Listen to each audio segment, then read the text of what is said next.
Everybody, आज हम number system के बारे में पढ़ेंगे। क्या है नंबर सिस्टम?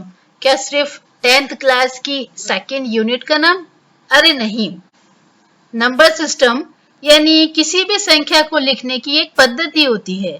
पद्धति को अगर आसान शब्दों में समझें तो ये एक नियम है, एक सिस्टम है, यानी संख्याओं को एक सिस्टम में लिखना नंबर सिस्टम कहलाता है। तो इस सिस्टम में कौन कौन से नंबर्स आते हैं? रियल नंबर्स आते हैं, नेचुरल नंबर्स आते हैं, होल नंबर्स आते हैं, prime number, composite number, rational number, irrational number. क्या आते हैं? इन सब नामों से हो गए ना कंफ्यूज? असल में ये जो संख्याएं हैं, इनके नामों को सुनकर हमें कंफ्यूजन हो जाता है, क्योंकि हमारे इनके कॉन्सेप्ट क्लियर नहीं है। तो आज आपके सारे कॉन्सेप्ट क्लियर कर देते हैं और आपके नंबर सिस्टम को स्ट्रॉन्ग बना देते हैं। तो चलिए स्टार्ट करते हैं। सबसे पहले हम पढ़ते हैं प्राकृतिक संख्या के बारे में, जिसे हम इंग्लिश में नेचुरल नंबर कहते हैं। ये प्राकृतिक संख्या असल में प्रकृति से ही हमारे पास आई है, नेचर से ही आई है। जैसे अगर मैं आपसे कहूँ कि आप मुझे गिनती सुनाइए, तो आप कहाँ से स्टार्ट करेंगे? जी हाँ, 1 2 3 4 5 6 7 8, आप यहीं से गिनती स्टार्ट करेंगे। अगर आप अपने दोस्त से कहेंगे कि मुझे आप गिनती सुनाओ, तो वो भी 1 2 3 4 से स्टार्ट करेगा। यानी हर इंसान, जब आप उसको गिनती सुनाने के लिए कहोगे तो वो 1 2 3 4 से 1 से स्टार्ट करेगा। तो ऐसी संख्याएं जो 1 से स्टार्ट होती हैं, वो संख्या प्राकृतिक संख्या कहलाती है। यानी जो गिनती नेचुरल तरीके से हमारे मन में आती है, यानी हमारे माइंड से निकलती है, वो प्राकृतिक संख्याएं होती हैं। वो संख्याएं जो 1 से स्टार्ट होती हैं, वो संख्याएं प्राकृतिक संख्याएं होती हैं। अब हम पढ़ते हैं पूर्ण संख्या के बारे में। पूर्ण संख्या यानी कि होल नंबर। जब गिनती 0 से स्टार्ट होती है, तो वो पूर्ण संख्या कहलाती हैं।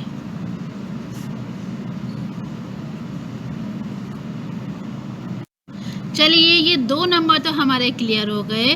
जो संख्या 1 से स्टार्ट होती है वो प्राकृतिक संख्या होती है, और जो संख्याएं 0 से स्टार्ट होती हैं वो पूर्ण संख्याएं कहलाती हैं।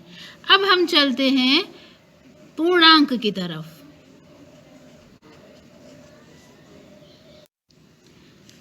पूर्णांक, जिसे हम इंटीजर्स भी कहते हैं। अब ये पूर्णांक क्या होते हैं? जैसे मान लीजिए कि एक दुकानदार है, वो अपना पूरा हिसाब किताब एक कॉपी में लिखता है। जब वो सुबह दुकान पे जाता है, तो उधार के कोई उसको पैसे देकर जाता है। मान लीजिए 10 रुपये किसी ग्राहक के उधार चल रहे थे, तो 10 रुपये वो सुबह आके दुकानदार को दे जाता है, तो वो लिखता है 10 रुपये दिए। उसके बाद जब जिससे वो माल लेता है, वो आकर वो उससे पैसे लेता है, तो वो 10 रुपये उसको दे देता है, तो उसने लिख दिया उसमें लिए। अब शाम को जब वो अपना हिसाब किताब देखता है, तो ये दिए और लिए में कंफ्यूज हो जाता है कि 10 रुपये मैंने दिए, ये मुझे ग्राहक ने दिए, ये 10 रुपये मैंने लिए, ये उन्होंने मुझसे लिए। तो अब वो कंफ्यूज हो जाता है, उसके हिसाब किताब में गड़बड़ी होती है। तो खोज हुई प्लस और माइनस की। यानी अगर उसको ग्राहक ने 10 रुपये दिए हैं और उसके गले में पैसे गए हैं, तो वो लिखेगा प्लस, और अगर गले से पैसे निकले हैं, उसने किसी को दिए हैं, तो वो लिखेगा माइनस। यानी सभी तरह की प्लस और माइनस की संख्याएं पूर्णांक यानी इंटीजर्स में आती हैं। वो सभी संख्याएं जो संख्या रेखा पर होती हैं। अब ये संख्या रेखा क्या आ गया? तो संख्या रेखा एक ऐसी रेखा जिसमें प्लस और माइनस दोनों ही दुनियाएं होती हैं। यानी यहाँ बीच में होता है 0, और इस साइड सारी प्लस की दुनिया होती है, 1 2 3 4 से लेके और जहाँ तक गिनती स्टार्ट रहे। और 0 के इधर, 0 से पहले एक माइनस की दुनिया भी होती है। ये प्लस और माइनस की दुनिया इंटीजर्स कहलाती है, पूर्णांक कहलाती है। ठीक है, तो प्लस और माइनस की सभी संख्याएं क्या कहलाती हैं? पूर्णांक कहलाती हैं। अब बारी आती है अभाज्य संख्या की। अब ये अभाज्य संख्या क्या है? इंग्लिश में इसे क्या कहते हैं? इंग्लिश में इसे कहते हैं प्राइम नंबर। अब ये प्राइम नंबर, अब ये क्या चीज़ है? तो ध्यान से सुनिएगा।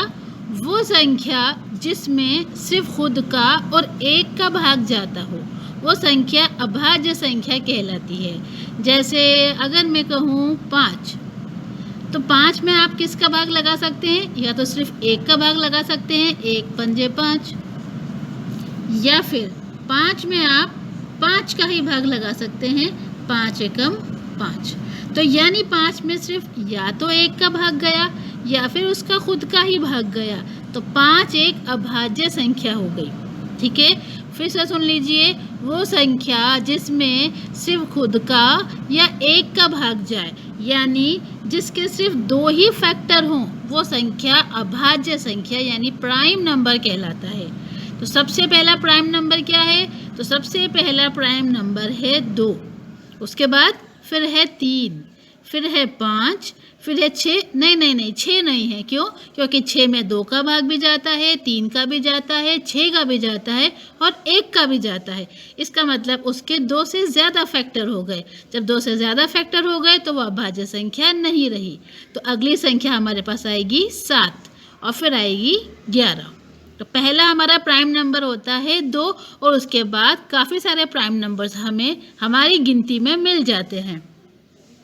संयुक्त संख्या, जिसे इंग्लिश में कंपोजिट नंबर भी कहते हैं। ठीक है, तो ऐसी संख्या जिसके 2 से ज़्यादा फैक्टर हों। तो सबसे पहली संख्या ऐसी कौन है? सबसे छोटी और सबसे पहली संख्या है वो 4, क्योंकि 4 में 1 का भाग भी जाता है, 4 में 2 का भाग भी जाता है और 4 में 4 का भाग भी जाता है। यानी 2 से ज़्यादा फैक्टर होते ही वो संख्या संयुक्त संख्या में आ जाएगी। 4 के बाद अगली संख्या क्या आएगी? जी हाँ, 6। इसमें 1 का भाग भी जाएगा, 2 का भी जाएगा, 3 का भी जाएगा और 6 का खुद का भी जाएगा। तो 4, 6, अगली संख्या होगी 8, 9 और इस तरीके से संख्या हमारी बढ़ती चली जाएंगी। यानी जब किसी संख्या के 2 ही फैक्टर होंगे तो वो अभाज्य संख्या होगी और जब 2 से ज़्यादा फैक्टर होंगे तो वो संयुक्त संख्या हो जाएगी। तो हमारी ये 5 संख्याएं क्लियर हो चुकी हैं।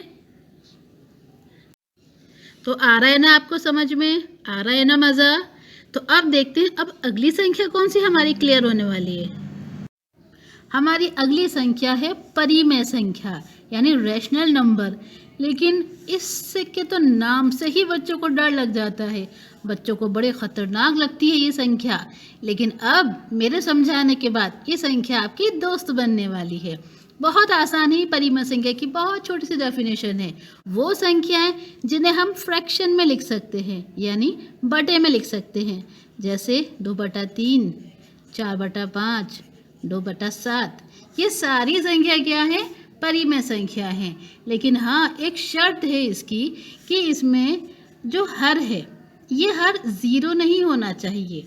अगर ये 0 अंश है 0/2 तब तो ये परिमेय संख्या है, लेकिन अगर ये 0 हर में आ जाता है तो ये परिमेय संख्या से इसको बिल्कुल बाहर रखा गया है कि नहीं, ये परिमेय संख्या नहीं है। तो अब आपके माइंड में हो सकता है ये क्वेश्चन रेज हो रहा हो कि मैम ये क्यों नहीं है? जब अंश में 0 है तब तो परिमेय संख्या हम इसको मान रहे हैं, लेकिन अगर हर में 0 है तो हम क्यों नहीं मान रहे? तो आपके इस डाउट को भी मैं क्लियर कर देती हूँ। ये परिमेय संख्या इसलिए नहीं है क्योंकि ये नॉट डिफाइंड है, अपरिभाषित है, इसलिए ये परिमेय संख्या में नहीं आता है। ठीक है, तो परिमेय संख्या में ऐसी संख्या है जिन्हें हम p/q के रूप में लिख सकते हैं, लेकिन शर्त क्या है? q जो है वो 0 के इक्वल नहीं होना चाहिए। यानी q क्या है? हमारा हर है, हर क्या है? 0 नहीं होना चाहिए। तो वो संख्याएं परिमेय संख्याएं कहलाती हैं। परिमेय संख्या यानी रैशनल नंबर में हम जिस संख्या में भाग लगाते हैं तो वह भाग पूरा पूरा चला जाता है। जैसे पहली संख्या हमने ली है 17/8। जब हम 17 में भाग लगाएंगे 8 का तो भाग पूरा पूरा चला जाएगा। कैसे? चलो देखते हैं। 8 दूनी 16, बचा 1। अब क्या करें? तो बच गया, कोई बात नहीं, यहाँ पॉइंट लगा देते हैं और पॉइंट लगाने के बाद हम क्या कर सकते हैं? यहाँ पे 0 लगा सकते हैं। अब 8 का भाग लगाएंगे हम 10 में तो जाएगा 1 बार, 8 एकम 8, बचे 2। अब फिर शेषफल बच गया। अब क्या करें? कोई बात नहीं, पॉइंट लगा देते हैं। अरे नहीं, अब पॉइंट लगाने की कोई ज़रूरत नहीं है। जब हमने एक बार पॉइंट लगा दिया तो जितनी चाहे उतनी ज़ीरो हम ले सकते हैं। अब 8 का भाग लगाएंगे 20 में, 8 दूनी 16, कितने बचे 4, फिर 4 बच गया, कोई बात नहीं, पॉइंट तो लगा ही रखा है ना। फिर एक ज़ीरो ले लेते हैं और अब की बार 5 बार में हमारा भाग पूरा पूरा चला गया, 8 पंजे 40 और शेषफल आ गया हमारे पास 0। तो देखिए, जब हमने 17 में 8 का भाग लगाया तो हमारे पास आया 2.125। इसका मतलब ये 17/8 क्या है, एक परिमेय संख्या यानी रैशनल नंबर है। लेकिन तब क्या हो, जब भाग पूरा पूरा ना जाए। हाँ, अगर भाग पूरा पूरा नहीं जाएगा तो वो संख्या परिमेय नहीं बल्कि अपरिमेय कहलाएगी। अगर भाग पूरा पूरा नहीं जाता है तो वो जो संख्या है वो अपरिमेय कहलाएगी। लेकिन आप कहेंगे कि मैम अभी तो आपने बताया कि 2/3 परिमेय संख्या है। हाँ, रुको तो, आप कहोगे भाग तो पूरा नहीं जा रहा। अरे भाई सुनो तो, 2/3 यानी हमें 2 में 3 का भाग लगाना है। चलिए शुरू करते हैं। लेकिन ये क्या, ये तो छोटा है, ये बड़ा है। कोई बात नहीं, हमारे पास पॉइंट है ना, लगाओ पॉइंट और ले लो 0। अब भाग लगाते हैं तो 3 में भाग लगाया 6 बार, 20 में गया, 3 छक्के 18, कितने बचे 2, पॉइंट लगा हुआ है, फिर ले लो 0। भाग लगाया 3 छक्के 18, फिर बचा 2, फिर लगा हुआ पॉइंट, ले लो 0 और 3 छक्के 18। अरे ये क्या हो रहा है, वो तो भाग वही रिपीट होता चला जा रहा है, यानी पॉइंट के बाद 666। अगर इस तरीके की संख्या आ रही हैं यानी हम लिख सकते हैं 0.66 और उसके ऊपर हम बार लगा सकते हैं कि भाई भाग तो ख़त्म हो ही नहीं रहा है, 6 बार आता चला जा रहा है। तो अगर ऐसी संख्याएं होती हैं, ऐसा भाग होता है जिसमें भाग नॉन टर्मिनेटिंग तो है बट रिपीटिंग है, यानी ख़त्म तो नहीं हो रहा, भाग पूरा पूरा तो नहीं जा रहा, लेकिन वो संख्याएं जो भागफल है वो बार बार वही संख्या रिपीट होती जा रही हैं, तो वो संख्या भी परिमेय संख्या कहलाएगी।